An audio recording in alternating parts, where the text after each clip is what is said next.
Hello, everyone. Welcome to Words for Life. My name is Steven. Today, we're going to be talking about emotional awareness. Now, many of us are aware that we have various emotions from various situations. However, there are times where, through either our upbringing or in order to cope with life in general, we have tried to suppress those emotions or to push them down or quote unquote suck it up.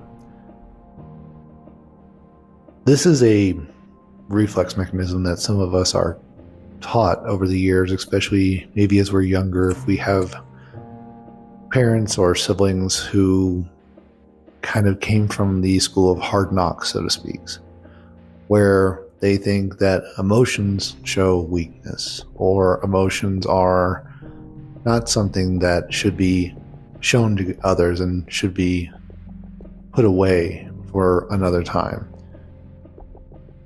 The difficulty with this is that we grow up with that mentality, thinking that we should not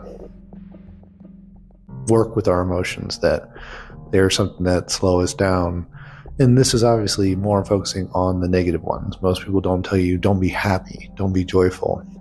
It's really the don't be sad, don't be upset, get over it. Those are the things that are also just as important as being happy or being joyful. They tell us something about ourselves, tell us something is wrong or something in a situation doesn't jive with the way we want to be. So the idea of emotional awareness is to sit down and work through those emotions. Now, some people might have years worth of emotions to work through, especially if they have suppressed them for a long time.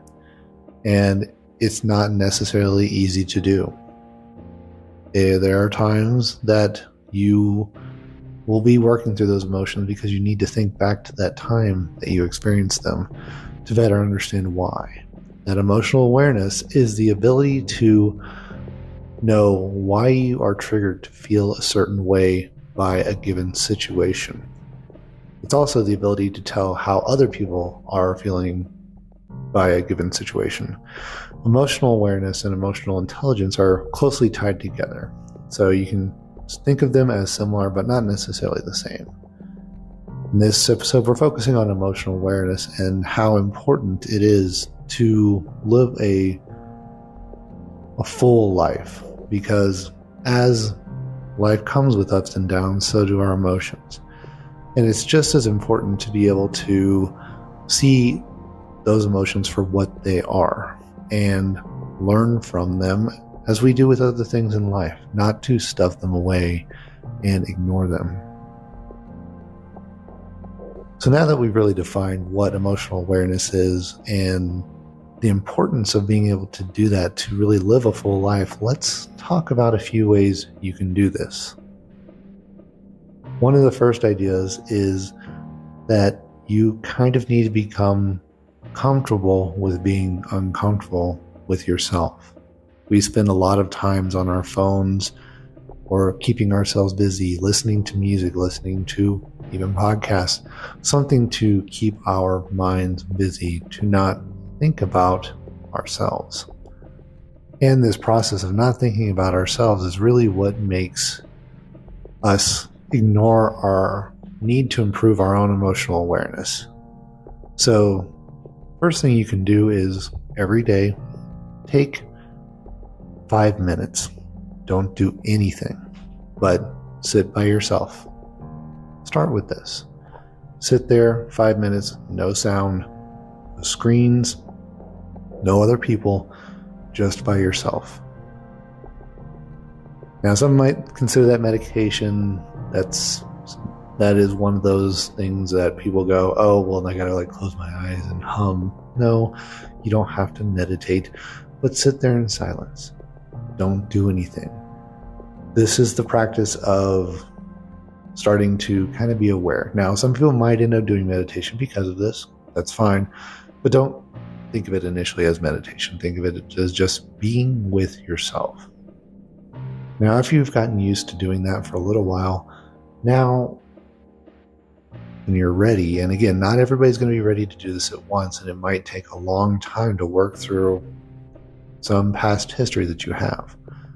But start going through a list of emotions. Think about sadness. Think about a time you were sad. When you go back and reflect on those times, then start, in a sense, dissecting it. You might end up crying because it could be very emotional for you, and that's fine. There's nothing wrong with nothing is wrong with crying. That's perfectly acceptable. And on top of that, you're by yourself. So even if you're crying, so what, right? It's okay. But think about those times and reflect on them. And maybe after you've had a good cry, you can really start understanding why that event or that action made you sad. Start working through these and you'll start teaching yourself like what triggers you have that cause certain emotions. You have sadness, anger, fear, hate, rejection, complacency. But then there's also the good ones. Make sure you balance it out. Make sure you say, okay, well, I also want to know what makes me happy. So going through and doing that same exercise for joy, happiness, glee, excitement, those types of things. Those are also very valid and good emotions to be aware of. So that way you can do more of those events or more of those activities that make you feel that way. So now we've talked about at least one way to go and try and improve your emotional awareness. The biggest thing is taking the time to be with yourself and be aware of what triggers your emotions, good or bad, and accepting them for what they are. Those emotions are often labeled, and I did say good or bad, so that was probably not the right way to do it, but understanding the various range of emotions, sadness to happiness to joy, anger, so on and so forth. Those get labels based on what we say. So when you start going through and labeling, sadness is bad. Well, sadness is a necessary part of life. It happens, and it's our way of processing grief and other types of things that occur to us that we might not have control over. But it is important. So this is one way, sitting with yourself, thinking about your emotions. Another way to supplement this could be journaling. Writing down events that have occurred in your past and then writing down how they made you feel. It could be one sentence about the event and one word about the emotion.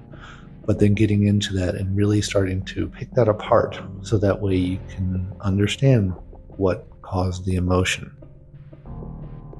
Now, you might spend hours, days, years, however much time to try and work through your past to increase your emotional awareness and increase your acceptance of yourself and what your emotions stem from. One thing that also might be helpful is seeking support from others and talking through them because they might have experienced something similar. Going through it on your own is fine, but if you have a close friend or family member, or even in some cases a professional that you can seek help from if you have a lot of things to work through, that is perfectly acceptable. There's nothing wrong with asking for help.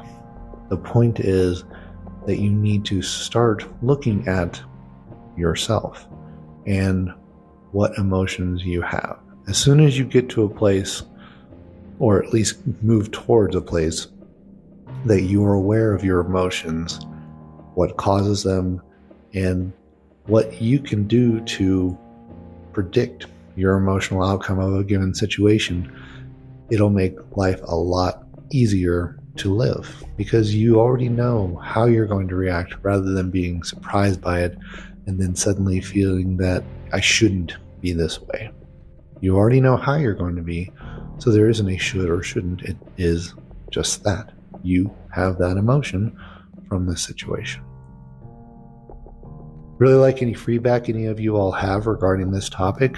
This did come from a friend, and it was a very thought-provoking exercise for myself regarding emotional wellness and how emotional awareness and how important it is in our lives. I want to thank you for joining Words for Life. Have a great rest of the day.